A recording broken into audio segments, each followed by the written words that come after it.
하소서. 내 주의 귀한 이름이 날 위로하시고 이 귀의 음악 같으니 참 희락되도다. 내 죄의 권세 깨뜨려 그 결박 부시고 이 초한 마음을 비로소 고정케 하셨네. 아멘.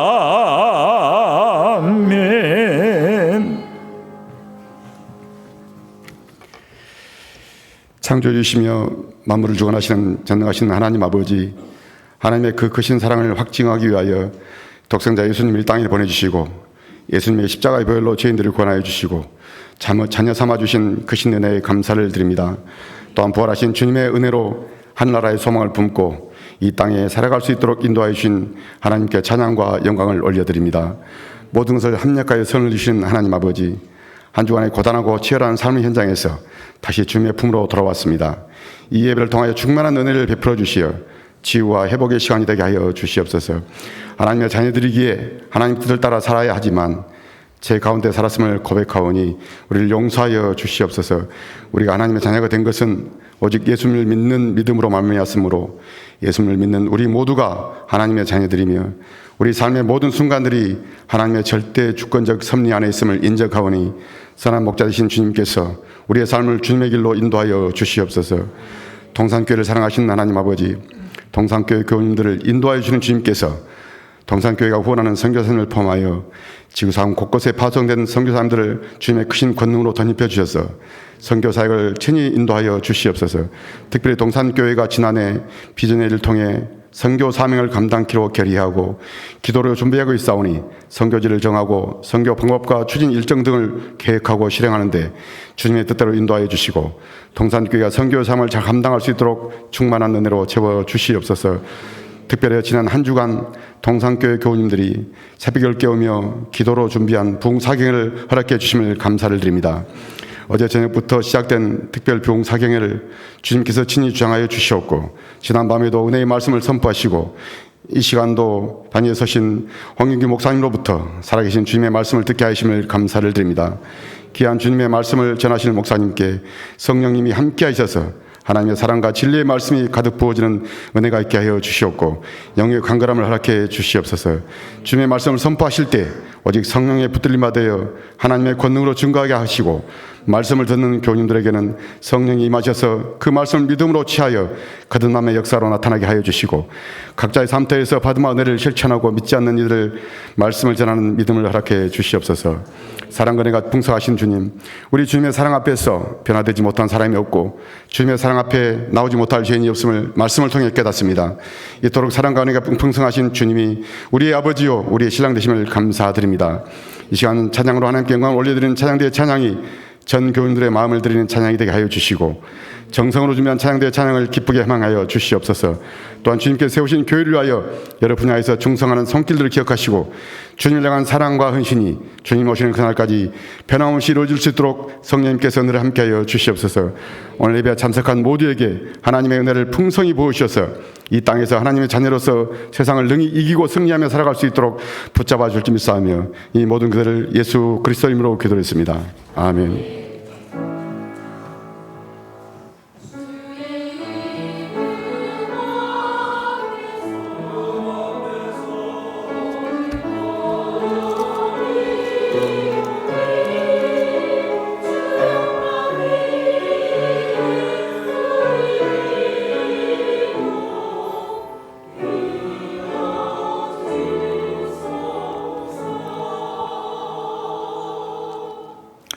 찬송가 180장으로 하나님을 찬양하며 또 준비하신 예물도 올려드리겠습니다.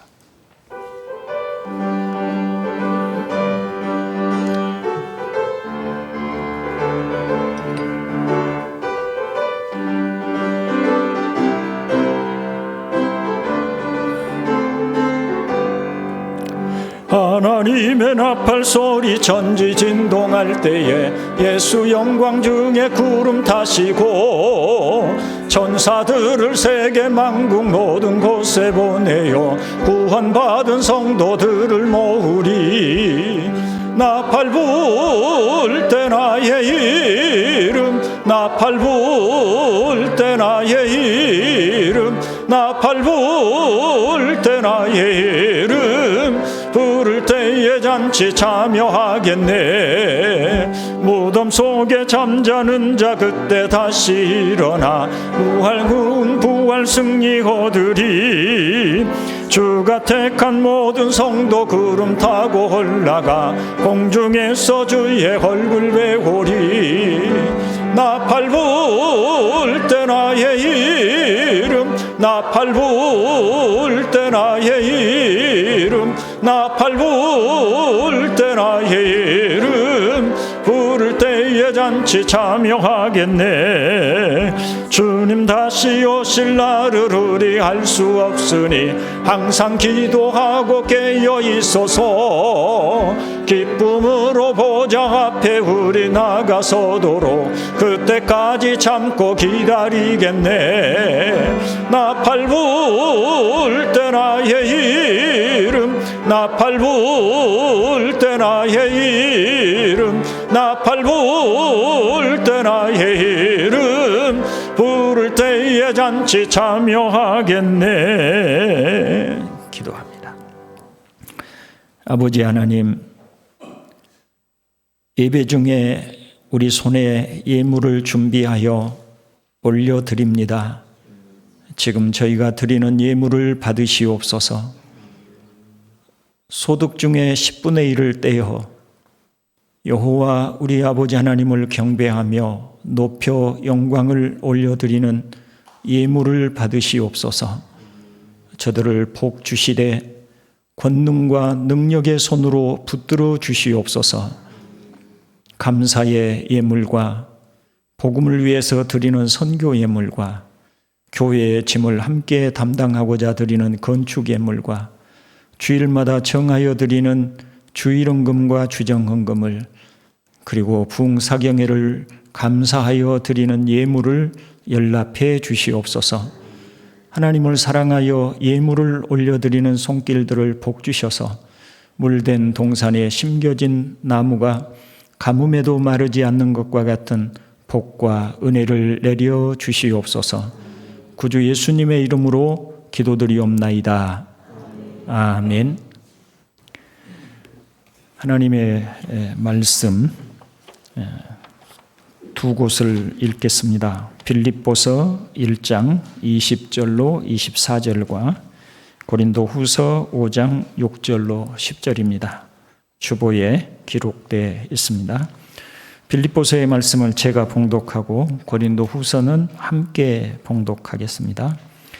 나의 간절한 기대와 소망을 따라 아무 일에든지 부끄러워하지 아니하고 지금도 전과 같이 온전히 담대하여 살든지 죽든지 내 몸에서 그리스도가 존귀하게 되게 하려 하나니 이는 내게 사는 것이 그리스도니 죽는 것도 유익함이라. 그러나 만일 육신으로 사는 이것이 내 일의 열매일진데 무엇을 택해야 할는지 나는 알지 못하노라. 내가 그 둘 사이에 끼었으니 차라리 세상을 떠나서 그리스도와 함께 있는 것이 훨씬 더 좋은 일이라. 그렇게 하고 싶으나 내가 육신으로 있는 것이 너희를 위하여 더 유익하리라. 아멘. 고린도후서 5장 6절로 10절을 함께 봉독합니다. 그러므로 우리가 항상 담대하여 몸으로 있을 때에는 주와 따로 있는 줄을 아노니 이는 우리가 믿음으로 행하고 보는 것으로 행하지 아니함이로다. 우리가 담대하여 원하는 바는 차라리 몸을 떠나 주와 함께 있는 그것이라. 그런즉 우리는 몸으로 있든지 떠나든지 주를 기쁘시게 하는 자가 되기를 힘쓰노라.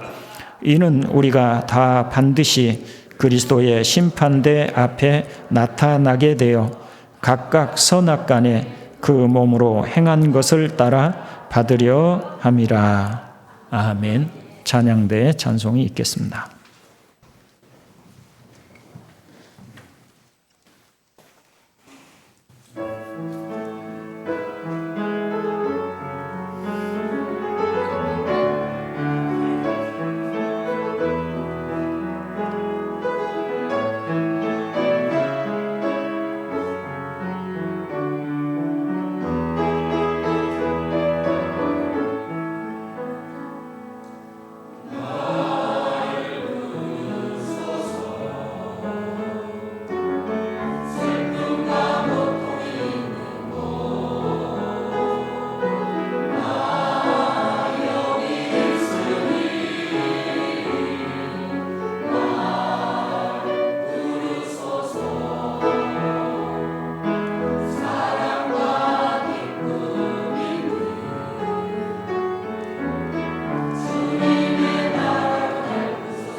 저도 오늘 말씀이 또 너무 사모되어서 빠르게 진행을 하였습니다. 이제 또 우리 강사 목사님 나오셔서 말씀 전해 주시겠습니다.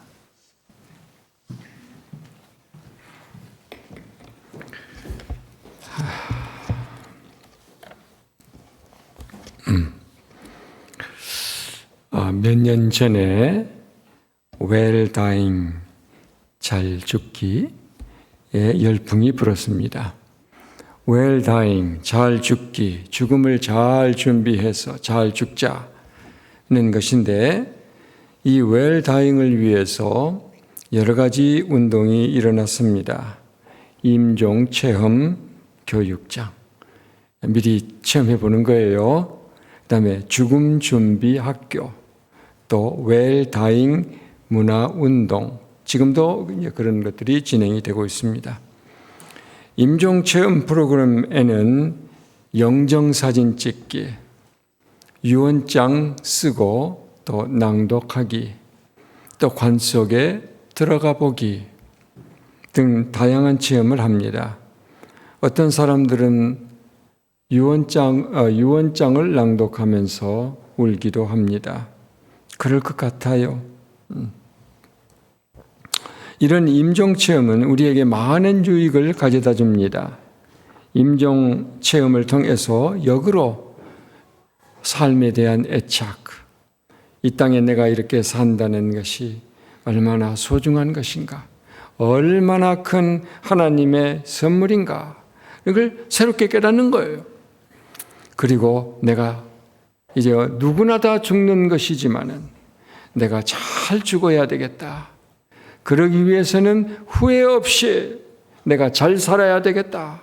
잘 살아야 잘 죽을 수 있는 거예요. 잘못 살면 죽을 때도 비참한 겁니다. 저는 고등학교 때인지 아니면 대학교 때인지 정확하게 기억을 못하겠습니다만은 코어바디스라는 영화를 보았습니다. 아마 저랑 나이가 비슷한 분들은 그때 그 영화 본 분들 제법 있을 것입니다. 로마 황제 네로가 로마시에다 불을 질렀어요. 그리고 그 책임을 엉뚱하게 그리스도인들이 질렀다. 자기가 질러놓고 자기에게 막 화살이 다가오니까 그리스도인들이 불을 지른 거다. 그래서 수많은 그리스도인들이 너무나도 억울하게 잡혀 죽었습니다. 약 50년 전에 그 영화를 보았지만은 아직까지도 생생하게 기억되는 장면 딱 한 가지가 있는데, 그건 성도들이 화형을 당하는 거예요. 나무를 세워가지고 성도들을 묶고 불을 질러요. 그래서 성도들이 이제 불이 밑에서 타오르죠. 화형을 당하면서도 조금도 두려워하지 않고 찬송을 부르는 거예요. 그 장면이 너무나 감동적이었는데, 그때 저는 그 장면을 보면서 이렇게 생각을 했습니다. 어떻게 하면 저렇게 죽을 수 있을까? 나도 저렇게 죽을 수만 있다면 얼마나 좋을까? 한 번뿐인 우리 인생은 아주 빠르게 지나갑니다. 저는 잘 죽고 싶습니다. 죽음 앞에서 당황하거나 두려워하지 않기를 바랍니다. 또 후회하거나 그 일을 했어야 되는데, 또 아쉬워하거나 내가 그렇게 해서는 안 되는데, 내가 이 일을 했어야 되는데. 자, 그런 일 없이 이제 주님 부를 때 기쁨으로 갈 수 있도록 그렇게 되기를 소망합니다. 여러분의 죽음도 그와 같이 여러분에게 축복이 되기를 간절히 바랍니다. 그러면 어떻게 우리가 축복된 죽음을 맞이할 수 있을까요? 자, 먼저 우리가 알아야 할 게 있고 그 다음 해야 할 일이 있어요. 알아야 하지요. 모르고 어떻게 합니까? 첫째로, 죽음은 우리에게 큰 이익을 가져다 줍니다. 죽음은 큰 이익이에요. 죽음은 인류 최대의 적입니다. 가장 냉혹한 것이에요. 부모에게서 사랑하는 자녀를 빼앗아 갑니다. 집안의 생계를 책임지는 가장을 빼앗아 가기도 합니다. 그럼으로써 남아있는 부인들 또 연약한 자녀들 의지할 것 없는 자로 만들어버려요. 죽음은 또 노년의 배우자를 빼앗아갑니다. 그리하여 남은 사람으로 하여금 참으로 애롭게 여생을 보내게 만듭니다. 죽음은 참으로 냉혹하고 잔인하기 그지없어요. 전혀 사람 어려운 형편 보살펴주지 않습니다. 아, 내가 죽으면, 저 사람이 죽으면 남은 사람이 어떻게 될까? 나중에 데리고 가야지. 이런 생각 안 해요. 살아남은 사람들에 대한 배려, 또 그들을 불쌍히 여기는 마음이 조금도 없습니다. 그래서 우리는 모두 죽음을 두려워합니다. 죽음은 가장 무서운 재앙입니다. 가장 강력한 폭력입니다. 그런 폭력이 어디 있어요? 죽음은 우리에게서 소중한 모든 것을 다 빼앗아가 버립니다. 저도 어린 시절을 생각하면 저도 어린 시절에 죽음을 많이 두려워했습니다. 제가 어린 시절 저에게 가장 소중한 것은 제 어머니였습니다. 저는 어머니가 빨리 돌아가실까 봐 어렸을 때 굉장히 두려워했던 기억이 생생합니다. 우리 어머니는, 제가 시골에서 자랐거든요. 우리 어머니는 우리 어렸을 때 시골에서 보면 우리 어머니들 아침에 일어나자마자 그 대식구 밥하고 설거지하고 또 들판에 가서 일하고 또 낮에 돌아와서 또 밥하고 잠깐 쉬었다가 또 들판에 나가서 일하고 저녁에 와서 또 밥하고 또 저녁에는 등불 밑에서 또 뭐 옷 꼬매고 이렇게 사셨어요. 쉬는 시간이 별로 없는 거예요. 그러니 우리 어머니는 들판에 나가서 일하고 집에 돌아오시면 아이고 죽겠네. 지금 생각해보니까 우리 어머니가 그때 나이가 30대 후반 40대 초반입니다. 그 젊은 나이에도 아이고 죽겠네. 그래서 저는 우리 어머니 빨리 돌아가시면 나는 어떻게 살지? 그래서 우리 어머니가 빨리 돌아가실까 봐 몹시 두려워했습니다. 근데 우리 어머니 지금도 살아계세요. 올해가 만 99세이십니다. 고등학교 다닐 쯤에는 죽음을 좀 가볍게 생각했습니다. 죽으면 그만이지. 아무런 미련도 없을 것 같아요. 다만 나를 키워주신 부모님한테 죄송스러울 것 같다. 그런 생각이 들었습니다. 그런데 이제는 죽음이 무겁게 느껴집니다. 나이가 드니 어떤 점에서 삶에 대한 애착이 더 강해집니다. 그동안 저에게는 쌓인 게 많아요. 쌓인 게 없으면 쉽게 가지요. 이제 쌓인 게 많아요. 내 아내하고 40년 이상 살았습니다. 또 우리 자녀들 우리 소중하고 또 우리 손자, 손녀가 6명이나 됩니다. 너무 예뻐요. 젊었을 때와는 달리 이제는 죽음이 무겁게 느껴집니다. 만약에 죽음이 끝이라면, 그것으로 다 끝나버린다면 너무나 아쉬울 것 같아요. 그런데 오늘 본문은 참으로 놀라운 선언을 합니다. 죽음은 유익이다. 이익이라는 거예요.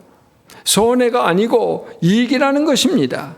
자, 오늘 이제 빌립보서를 읽었고 고린도후서를 읽었는데 이 두 개를 다 펴놓으세요. 자, 먼저 빌립보서 1장 21절. 자, 1장 21절을 같이 읽어보겠습니다. 빌립보서 1장 21절. 이는 내게 시작.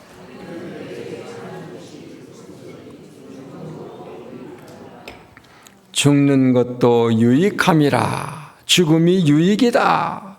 여기서 유익, 헬라어로 케르도스. 이 케르도스라는 말은 우리가 장사를 해가지고 많은 사업을 해가지고 많은 이익을 남길 때 그걸 케르도스, 이익이라고 합니다.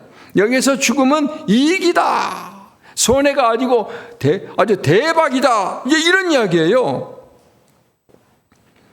일반적으로 우리는 죽음이 우리에게서 모든 것을 빼앗아가는 것이라고 생각합니다. 평생 수고해서 쌓아놓은 모든 것 한순간에 잿더미로 만들어버리는 것이라고 생각합니다. 그러나 오늘 본문은 죽음이 오히려 엄청난 이익을 갖다 준다, 대박이다 라고 이야기를 하는 거예요. 빼앗아가 버리는 게 아니라 더 많은 걸 갖다 준다 뭐 이야기합니다. 마이너스가 아니다, 플러스다. 사도 바울은 무슨 근거로 그런 담대한 말을 할까요? 자, 누가복음 23장을 보면 예수님이 십자가에 이렇게 달리실 때 예수님 옆에 이제 매달린 한 강도가 예수님께 구합니다. 주 예수여, 당신의 나라에 들어갈 때에 나를 기억해 주십시오. 그때 예수님이 그 옆에 그 달린 강도에게 놀라운 약속을 하셔요. 내가 진실로 네게 이르노니 오늘 내가 나와 함께 낙원에 있을 것이다. 오늘 네가 나와 함께 낙원에 있을 것이다. 고린도후서 12장을 보면 사도 바울은 자신이 직접 체험한 낙원 이야기를 합니다.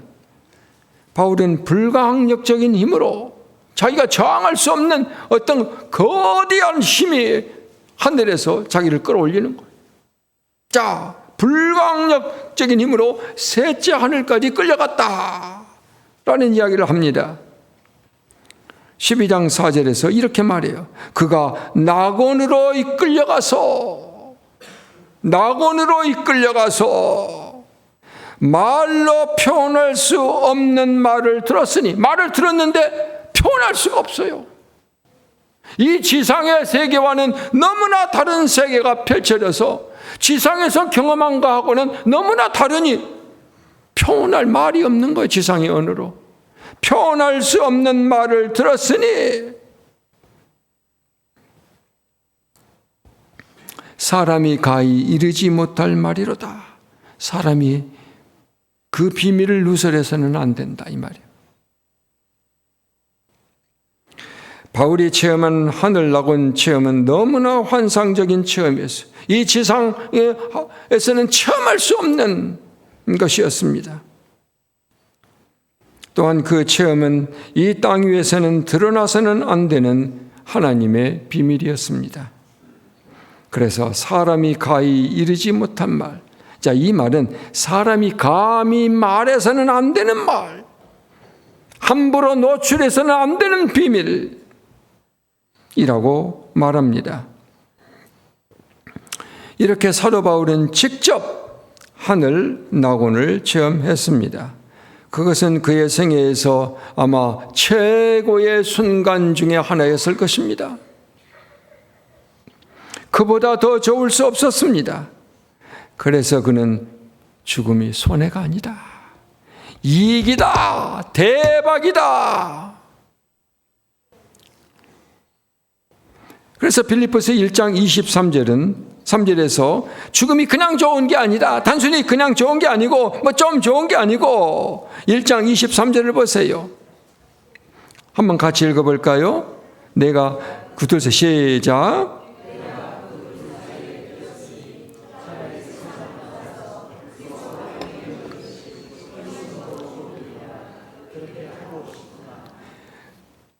차라리 세상을 떠나서 그리스도와 함께 있는 것이 훨씬 더 좋은 일이라. 그렇게 하고 싶다. 내가 지금 이 땅에서 사명만 없다면 내가 그렇게 하고 싶다.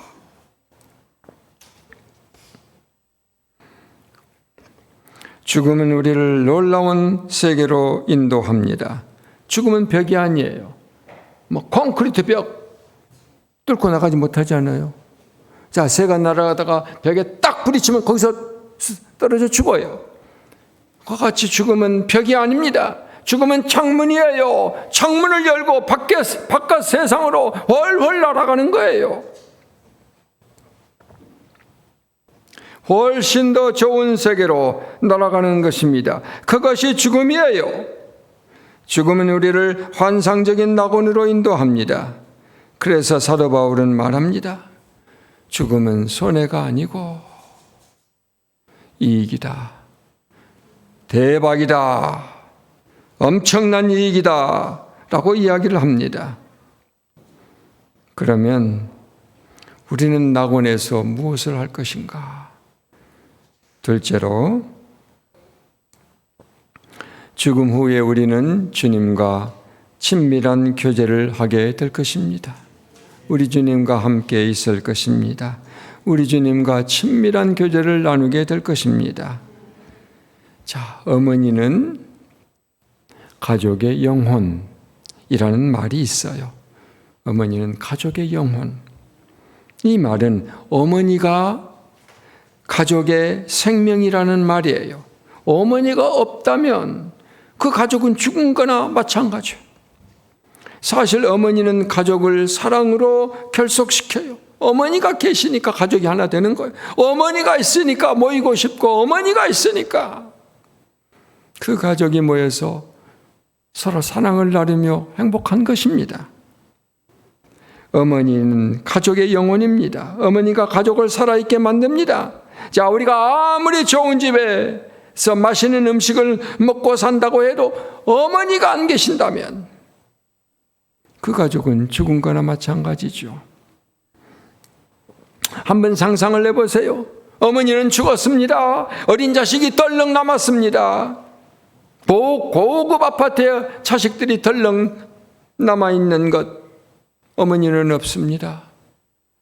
그 고급 아파트 뭐가 그리 대단하겠어요. 어머니가 없는데, 어머니가 죽었는데 네 얼마나 슬프고 안타까운 모습입니까?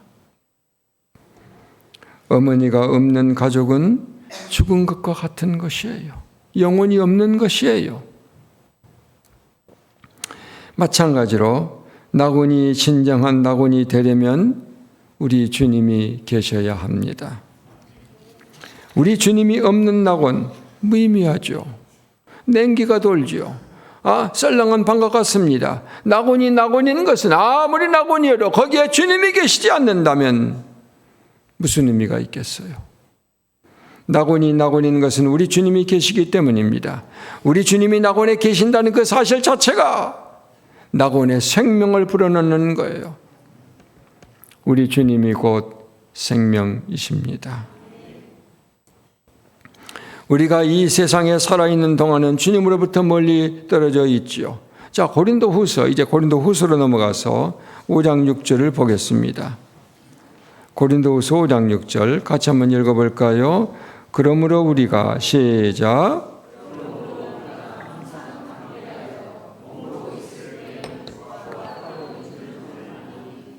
자, 머무르 있을 때, 우리가 지금 이 몸을 가지고 이 땅에 있을 때는 주님과 따로 있다. 우리 주님은 부활하셔서 이제 승천 하늘나라로 올리심을 받으셨습니다.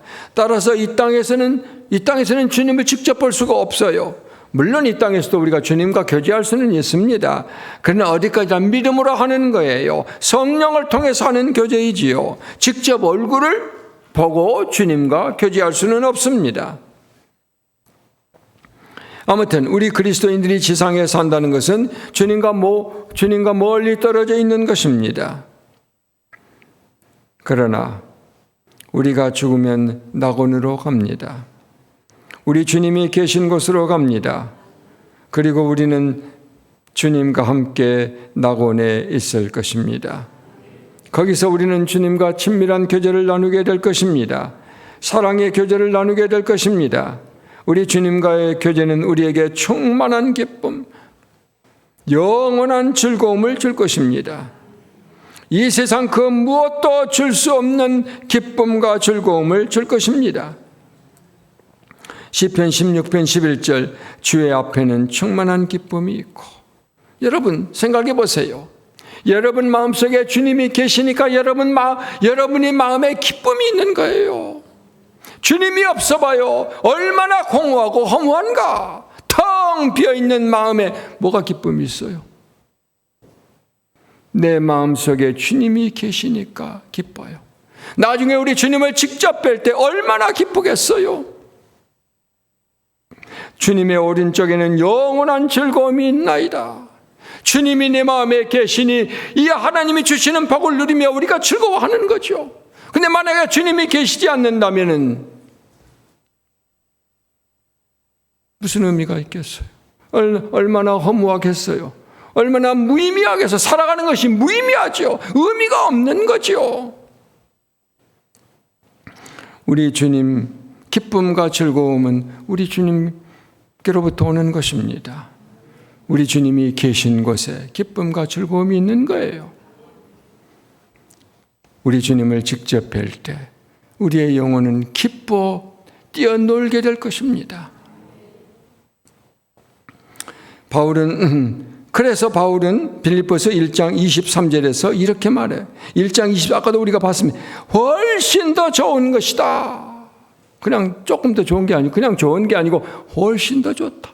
이 땅에서 주님과 교제하는 것보다 주님을 직접 만나 교제할 때 훨씬 더 좋다. 또 고린도후서 5장 8절에도 이렇게 말씀하셔요. 5장 8절 같이 읽어볼까요? 우리가 담대하여 시작.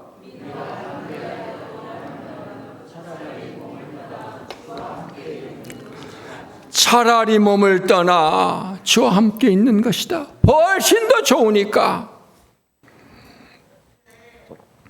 바울은 죽음을 조금도 두려워하지 않습니다. 사실 죽는 순간은 인간적으로 볼 때 죽는 순간은 절대 고독이에요. 누가 같이 가주질 않아요.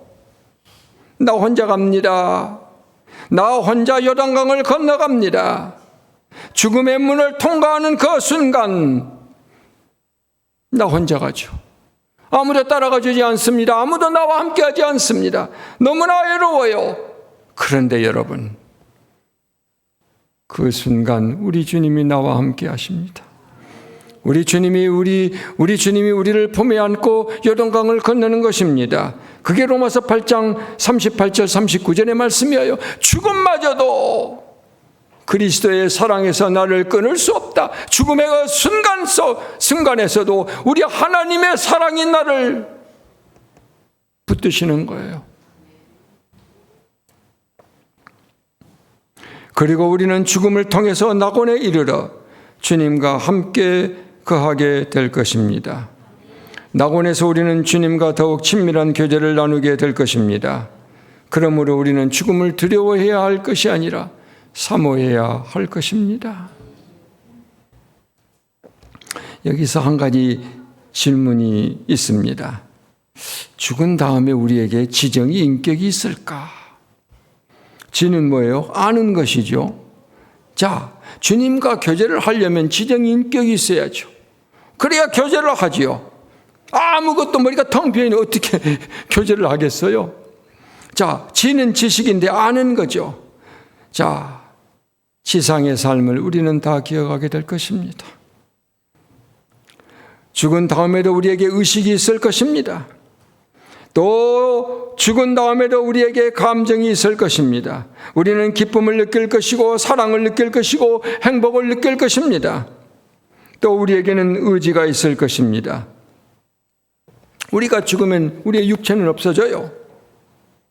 그러나 지정이 인격은 있을 것입니다. 어떻게 하나요? 하나님은 영이십니다. 하나님은 육체를 가지고 있지 않습니다. 하나님은 영이십니다. 그런데 그 영이신 하나님은 인격자예요. 마찬가지로 우리가 이 육체가 없다 할지라도 우리에게는 지정이 인격이 있습니다. 그러므로 죽은 후에도 우리는 지정이 인격을 갖게 될 것입니다. 우리는 주님과 인격적인 교제를 나누게 될 것입니다. 질문 하나만 더 해봅시다. 죽은 후에도 우리가 인격이 있다면 우리에게 어떤 형체가 있을까요? 죽음 후에 우리가 어떤 모습을 갖게 될지 우리는 알 수가 없습니다. 우리 안 죽어봤잖아요. 그냥 알 수가 없는 거예요. 죽어본 사람은 여기 아무도 없어요. 아무도 알 수가 없어요. 어떤 형체가 있는지 없는지도 모릅니다. 그러나 분명히 어떤 형체가 있을 것 같습니다. 단순히 연기처럼 존재하는 것은 아닐 것입니다. 우리는 분명히 어떤 형체를 가지고, 이 땅에는 없는 어떤 형체를 가지고 존재하게 될 것입니다. 사람들은 저를 알아보게 될 것입니다. 저를 알아보게 될 것입니다. 우리는 서로를 알아보게 될 것입니다. 우리가 이걸 어떻게 알 수 있을까요? 이 마태복음 17장을 보면 예수님이 높은 산에 올라가서 갑자기 변형된 이야기가 나오는데요. 예수님의 얼굴이 막 해처럼 빛나는, 해처럼. 여러분 대낮에 태양 볼 수 있어요? 못 봅니다. 여러분 눈 상해요. 해처럼 빛났습니다. 제자들이 깜짝 놀랐어요. 또 놀라는 것은 모세와 엘리야가 나타나서 예수님과 대화하는 거예요. 엘리야는 죽지 않고 승천했죠. 그러나 모세는 분명히 죽었습니다. 1500년 전에 죽었던 그 모세가 지상에 나타나서 예수님과 대화하고 있는 거예요. 이처럼 죽은 다음에도 우리에게 어떤 형체가 있을 것입니다. 사람들은 저를 알아보게 될 것입니다. 사람들은 여러분을 알아보게 될 것입니다. 물론 우리의 최종적인 구원은 몸의 부활입니다. 우리의 몸은 다시 부활할 것입니다. 그러나 부활 전에 지금 죽은 다음에 우리 주님이 재림할 때 우리가 부활할 것인데 그 중간 단계에서 그렇지만은 부활 전에도 우리는 어떤 형체를 갖게 될 것입니다. 죽은 후에도 나는 나로서 존재하게 될 것입니다. 분명히 의식도 있을 것입니다. 우리는 서로 알아보게 될 것입니다. 죽음이 이렇게 큰 축복을 가져다 주는 것이라면 우리는 이 세상에서 어떻게 살아야 할까요? 우리가 이 죽음이라는 엄청난 축복을 누리려면 이 세상에서 어떻게 살아야 할까요? 이제 마지막 셋째로 우리는 살든지 죽든지 내 몸에서 그리스도가 존귀하게 되게 해야 합니다. 그리스도를 존귀하게 하는 삶을 살아야 합니다. 고린도후서 5장 9절 같이 읽겠습니다. 그런즉 우리는 몸으로 있든지 떠나 있든지 시작.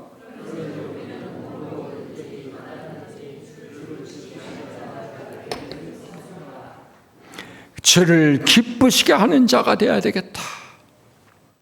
잘 죽으려면, 죽음의 축복을 누리려면 주님을 기쁘시게 하는 자가 되어야 된다. 이 땅에서. 또 빌립보서 1장 20절 하반절을 보면 살든지 죽든지 내 몸에서 그리스도가 존귀하게 돼. 그리스도를 존귀하게 하는 삶을 살아야 한다. 여기 빌립보서 1장 21절 상반절을 보면 이렇게 되어 있어요. 이는 내게 사는 것이 그리스도니 내게 사는 것이 그리스도다. 내게 사는 것이 그리스도다. 바울에게 산다는 것은 그리스도입니다. 그리스도가 바울의 인생 전체예요. 요즘에 우리나라 축구 선수 중에서 최고 하는 선수가 손흥민 선수입니다. 손흥민 선수에게 그 선수에게 인생 전체는 축구입니다. 축구 생각만 하면 막 생기가 나요. 삶의 의미가 있고 보람을 줘요. 축구만 생각하면 막 살아나요. 막 흥분이 돼요. 축구만 생각하면 즐겁고 인생 사는 것 같을 것입니다. 축구, 손흥민 선수에게는 인생의 전부예요. 축구가 없다면 그 인생은 무의미할 것입니다. 마찬가지로 바울에게 있어서 그리스도가 그의 인생의 전부였습니다. 우리 주님만 생각하면 내가 어떻게 살아야 되겠다. 주님만 생각하면 내가 삶의 생기가 나는 거예요. 주님만 생각하면 내가 어떻게 살아야 되겠다. 주님만 생각하면 내 삶의 의미가 뭐고 내 목적이 뭐고 내가 목표가 무엇인지가 분명해지는 거예요. 주님이 없으면 인생의 의미가 없죠. 주님이 없으면 목표도 없고 방향도 없고 삶의 생기도 없고 내 인생 허무한 거예요. 주님이 없으면. 그러나 주님이 있기 때문에 우리가 힘차게 살아가는 것입니다. 즐겁고 행복하게 살아가는 것입니다. 목표를 분명히 정하고 힘차게 나아가는 것입니다. 사도 바울이 행하는 모든 것은 그리스도를 위한 것입니다. 그의 삶은 온통 그리스도로 채워져 있습니다. 그래서 바울은 살든지 죽든지 내 몸에서 그리스도가 존귀되게 하려 하나니 그리스도를 기쁘시게 해야 하는 이 하나의 목표, 그리스도를 높이는 이 하나의 목표를 가지고 살고 있습니다. 자, 지금 이 빌립보서를 쓸 때는요, 바울은 지금 감옥에 있어요. 복음을 전하다가 지금 그는 감옥에 갇혀 있습니다. 지금 재판을 기다리고 있어요. 그러나 그는 두려워하지 않습니다. 오히려 재판을 기회로 생각합니다. 그리스도를 공개적으로 증언할 기회, 그리스도를 자랑할 기회로 생각합니다.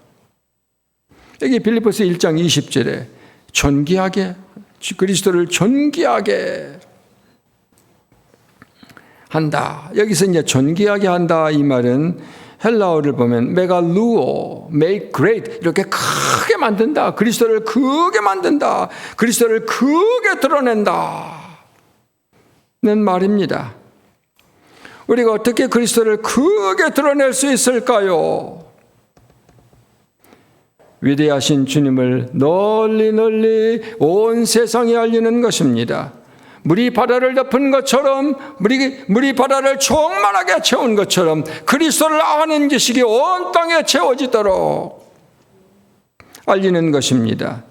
수많은 사람들이 예수님을 알고 예수님이 얼마나 매력적인 분인지 얼마나 아름다운 참 하나님이신지를 알고 그분께 찬양을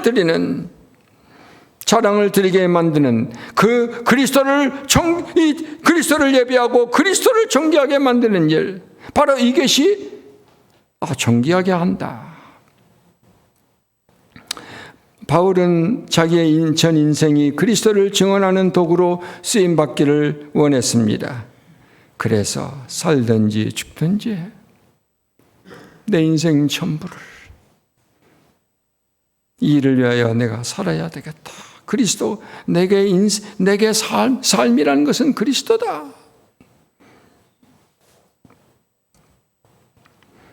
우리도 그렇게 살아야 합니다. 주님이 우리 인생 전부라면 우리 오직 주님을 높이는 삶을 살아야 합니다. 그럼 구체적으로 어떻게 해야 할까요? 제가 3가지를 이야기할게요. 3가지 간단하게 말씀을 드리겠습니다. 자, 그리스도를 존귀하게 하려면 3가지의 힘을 써야 돼요. 자, 첫째, 주님의 교회, 우리 순천 동산교회를 주님의 아름다운 성전으로 세워가는 것입니다. 성전이 뭡니까? 이 건물이 참 중요한데 꼭 건물을 이야기하는 건 아니고 주님이 계신 곳이 성전이에요. 아무리 건물이 좋아도 주님이 안 계시면 그건 성전이 아닙니다. 주님이 계신 곳이 성전입니다. 자, 여기에 우리 주님의 임재로 충만한 성전으로 만들어가야 합니다. 우리 순천 동산교회가 주님의 임재로 충만한 성전, 하나님의 성령이 강력하게 역사하는 곳, 성령 체험이 많은 곳으로 만들어가야 돼요. 그러기 위해서는 우리가 말씀과 기도에 힘을 써야 합니다. 기도할 때 우리의 여러 가지 필요도 해야 되겠죠. 우리의 여러 가지 필요도 하나님께 간구해야 되는데요. 성령이 충만하게 해주세요. 이곳에 우리 주님이 충만히 거해주세요. 이곳에서 주님이 역사해주세요. 이곳에서 주님을 많이 많이 체험하게 해주세요. 라고 우리는 우리 교회를 아름다운 성전으로 만들어주세요. 그 일에 우리가 헌신해야 합니다. 두 번째, 우리 이 순천 동산교회를 아름다운 천국 공동체로 만들어 가야 합니다. 사람이 모이면 문제 없는 데가 없어요. 사람이 모이면 다 문제가 있습니다. 티격태격 부부끼리도 모이면 싸우는데 교회가 모이면 인간이 모여서 문제 없는 데가 어디 있어요? 다 문제가 있습니다. 그러나 우리 그리스도인에게는 십자가를 지신 그리스도의 마음을 품어야 돼요. 십자가를 지신 그리스도의 마음을 품고 하나가 되는 모습, 단 하나가 될 뿐만 아니라 서로 사랑하고 서로 섬기는 그 모습, 천국 공동체를 이루어야 합니다. 이게 두 번째예요. 그럼 마지막 세 번째, 아름다운 천국 공동체를 보여주면, 자, 성전, 우리 가운데 주님이 넘치, 우리 가운데 주님이 충만해야 돼. 그리고 아름다운 성전의 매력을 보여줘야 돼. 그러면서 복음을 전해야 되는 거예요. 덮어놓고 복음을 전하면 우리 교회 덮어놓고 복음을 전하면 그 복음 효과가, 약효가 안 나타나요. 우리 교회에 오면은 주님을 만날 수 있어. 우리 교회에 오면 하나님을 체험할 수 있어. 우리 교회에 오면 천국을 경험할 거야. 우리는 서로 사랑해. 우리 교회만 오면은 부부도 사이가 좋아져. 원수도 친구가 돼. 우리는 사랑해. 우리는 서로 사랑해. 우리 교회는 천국이야. 이렇게 교회를 자랑해야죠. 하나님을 자랑할 뿐만 아니라 교회를 자랑. 그러면서 우리 교회만 오면 너는 인생 팔자 고치는 거야. 우리 교회 와봐. 이렇게 우리는 교회의 이 매력을 발산하면서 복음을 전해야 할 것입니다. 자, 이 세 가지 일. 이 세 가지 일에 우리가 집중하면서 우리 교회를 아름다운 주님의 임재로 충만한 성전으로 만들고 아름다운 천국 공동체로 만들고 그러면서 복음을 전하는 일에 힘을 쓴다면, 그래서 믿는 사람들의 수가 점점 늘어나게 된다면, 그 일에 힘쓰게 된다면, 그러면 여러분은 잘 죽게 될 것입니다. well dying, 잘 죽게 될 것입니다. 어차피 한 번 죽는 것, 죽을 때 후회 없이 기쁨으로 우리 주님 품에 안기게 될 것입니다. 죽음이 여러분에게 축복이 되도록 잘 사시길 바랍니다. 기도합시다. 사랑하는 주님, 우리가 죽으면 그것으로 끝나지 않고 낙원으로 이끌려가서 주님과 함께 있게 된다는 놀라운 복음의 말씀을 들었습니다. 하나님 감사합니다. 우리가 이 놀라운 소망을 갖게 되었사오니 이 땅에서 잘 살게 해 주옵소서. 특별히 세 가지 일에 힘쓰게 해 주옵소서. 우리 동산교회를 하나님의 임재로 충만한 성전으로 만들어가는 데 힘쓰게 도와주옵소서. 또 우리 동산교회를 아름다운 천국 공동체로 만들어가게 해 주옵소서. 또 우리 동산교회를 하나님 이 복음을 전하는 일에 힘쓰는 교회로 세워가게 해 주옵소서. 이 세 가지 일에 힘쓰다가 주님 부르실 때 기쁨으로 주님 품에 안기게 해 주옵소서. 예수님의 이름으로 기도합니다. 아멘.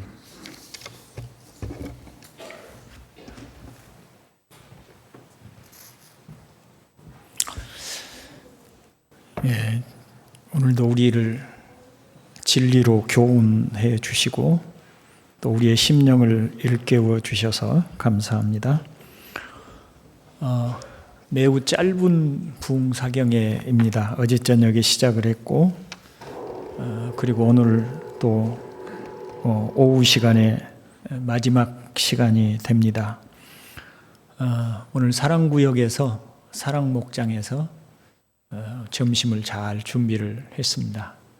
함께 식사하시고 또 교제 나누시고 그리고 오후 2시에 또 함께 마지막 부흥사경의 시간을 갖도록 하겠습니다. 자리에 일어서셔서 635장 주님이 우리에게 가르쳐 주신 기도송하고 우리 홍인규 목사님 축도하겠습니다.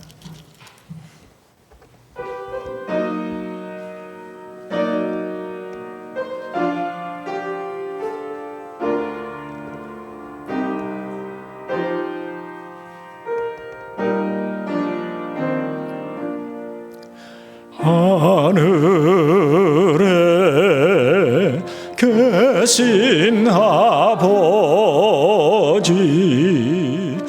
이름 거룩하사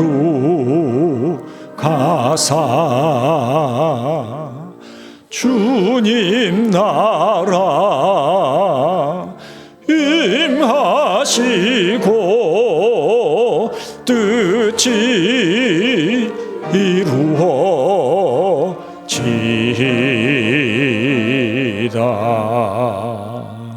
일용할 양식 주시고 우리들의 큰 죄 다 용서하옵시고 또 시험에 들게 마시고 악에서 구원하소서. 대개 주의 나라 주의 권세 주의 영광 영원히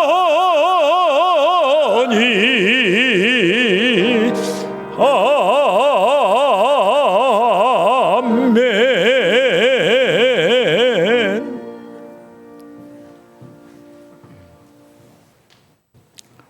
우리 주 예수 그리스도의 은혜와 우리 아버지 하나님의 극진하신 사랑과 성령님의 교통하심 충만하심이 죽음 후에 낙원으로 이끌려가서 우리 주님과 함께 할 그 영광스러운 소망을 가지고 이 땅에 사는 동안 우리 주님을 기쁘시게 하며 우리 주님을 존귀하게 하는 삶을 살기로 다짐하는 우리 순천 동산교회 모든 성도들과 영원토록 함께 하시길 간절히 축원합니다. 아멘.